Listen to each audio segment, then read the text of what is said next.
In this episode, we talk about all the extra crap you have to do as a HMO landlord. This is Aidan Rees-Heron, and you're watching Property Geek TV, episode 13. 13. So, very excited, things are going very well. I'm loving putting out this content, I'm getting great feedback from everybody. And one of the things people have been asking me about is to go into a little bit more detail about the HMOs. But what else do you have to pay for when you're doing a HMO?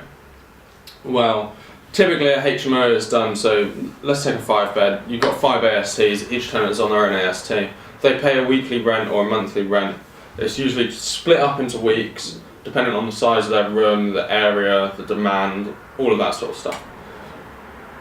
Tenants love these because, yes, they could for the same price, same sort of money, get a flat or even a small house in some places, especially in certain areas, but they would also then have to register their council tax there, pay their council tax, register their bills there, pay all their bills, sort out their own internet, pay their internet, sort out their own TV, pay their own TV, sort out a TV license. And if they're moving around a lot, like contractors or people on short-term contracts like 6 to 12 months with different industry sectors, then they have to keep paying and changing addresses and all of that sort of stuff, and it can become a massive headache for tenants. So a lot of tenants do actually really like this.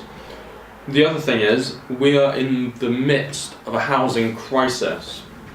George Osborne, many people think George Osborne hates landlords, but if you look at it closely, really what they're trying to do is force people into developing new units, which is pretty sweet, so it's a good time to be a developer right now.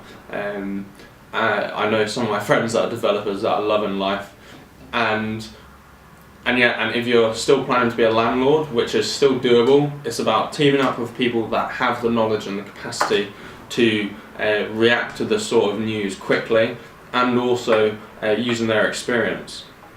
So find someone that you know or you can think of that has all of that to leverage, and work with them closely. Now, because it's to do with, like, if you're a serious investor or a serious landlord, then you treat it as a business, and it means that you can potentially circumnavigate a lot of the issues that are arising. Anyway, I'm losing track of where I was. Yeah, so tenants love it because all they do is they just pay their weekly rent or their monthly rent, and then they leave whenever they want.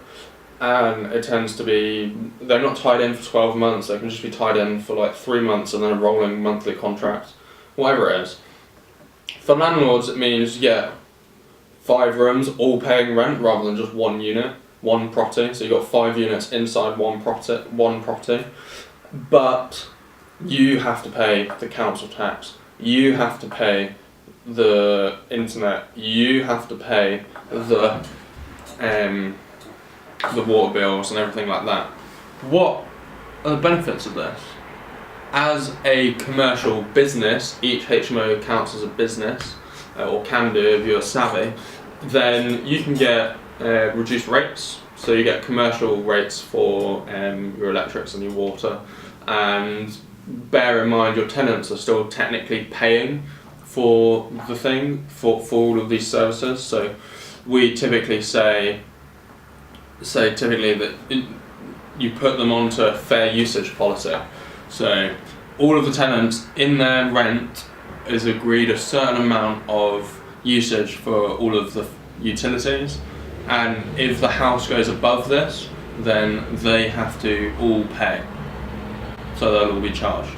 So if in winter they suddenly go a few £100, which is not going to happen, over their utility bill, then in principle, due to the legal contract that you use, you can get them to pay, which is great because it means that your margins are still good. If you want to contact us about anything relating to this, then I'll just follow the link below or send me an email, and I'm happy to chat with anyone about it.